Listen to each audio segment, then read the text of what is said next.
almost died for your meal, getting all the piece of pie for your wife. Everybody wanna know how it feels. Everybody wanna see what it's like living in a big house. I don't mind being this is so the best of making money. Alright.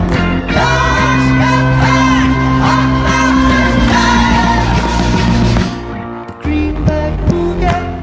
Introduction and Plasma's concept of peripheral perception. In architectural experience, vision is not only sense evolved. Juhani Plasma highlights the role of peripheral perception and kind of bodily awareness that involves all the senses. He argues that we do not observe space only through focused vision, but we experience it with our skin, ears, nose, and even through the weight of our body. Peripheral perception allows us to understand space in a deeper, more emotional way. It shapes our sense of atmosphere and makes space feel real and meaningful. According to Plasma, a building must not only function but also speak to our emotions. This is possible only when the design supports a full sensory experience. The role of peripheral vision in creating atmosphere. Plasma believes that architecture must engage the human body, not only the eye. In his view, the most powerful spaces are those that feel alive and immersive. Peripheral perception allows for this immersion. For example, a quiet sound in a church, the echo in a corridor, or the warm touch of wood can change how we feel inside the space. These experiences don't always come from central attention. They emerge from the background, from what we notice unconsciously. Plasma argues that these subtle elements are essential to architectural atmosphere. A space becomes memorable when it connects with the deep bodily awareness. Peripheral perception and functional qualities. In Plasma's thinking, functionality is not separate from atmosphere. He says a space can only be truly functional when it is comfortable and emotionally supportive. For example, a library must be quiet and organized, but also calming and peaceful. By designing with peripheral perception in mind, architects can create environments that are not only practical, but also enhance human well-being. Function, in this sense, is expanded. It is not only about use, but about how the space supports the body and the mind together.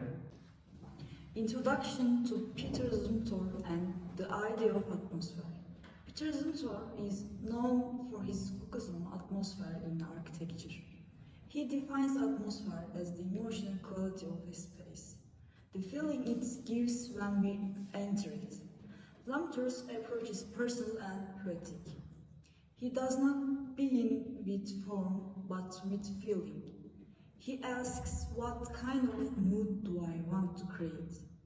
Then he selects materials, control lights, and considers sound to build that emotion into the space. His buildings often appear simple, but their atmosphere is deep and carefully constructed. He wants people to feel something, calm, wonder, silence, through architecture. Zumthor combines atmosphere and practical design. Although Zumthor focuses on atmosphere, he doesn't ignore practical needs. In his work, atmosphere and function are not separate. They support each other. A good example is the thermal baths in malls Switzerland. The building is designed to be useful as a spa, but also to give a sense of peace and nature. Zumthor used the tone to connect with the mountain and soft light to create relaxation. The architecture fulfills its purpose in a technical way, while also giving the visitor a powerful sensory experience. Material, light, and the senses in Zumthor's work. Zumthor believes materials speak. wood, glass, concrete, and stone each have their own sound, texture, and temperature. He uses materials very carefully to shape atmosphere. He also pays great attention to light, both natural and artificial. Light can guide us, calm us, or make us feel sacred. In his Brother Claus-fired chapel, he uses darkness and a single light opening to create a spiritual feeling. For Zumthor, architecture is not a visual art only, it is something we feel with the whole body. The balance between function and sensory experience.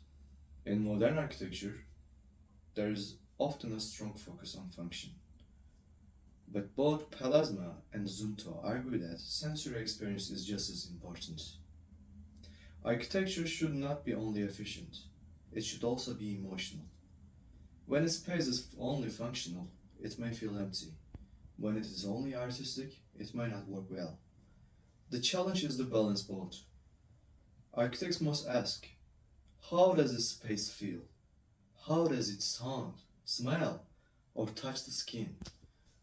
By thinking with the senses, we can create places that support both daily life and human emotion. Examples of harmonious design. There are many buildings that show the balance between function and feeling. One example is Zumthor Kunsthaus Bregenz. It's a museum made of glass and concrete.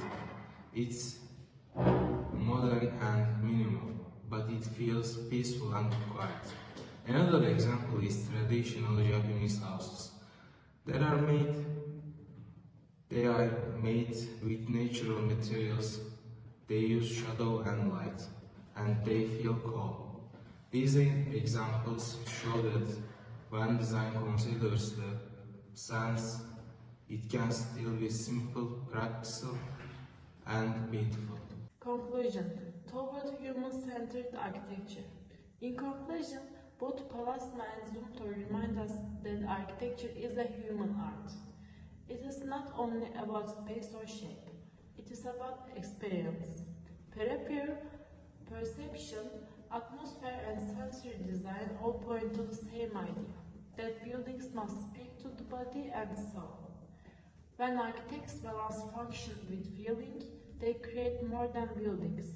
They create places that we remember, that we feel, and that become part of our lives. In today's world, we need spaces that are not only smart, but also sensitive. Architecture should care for the full human experience.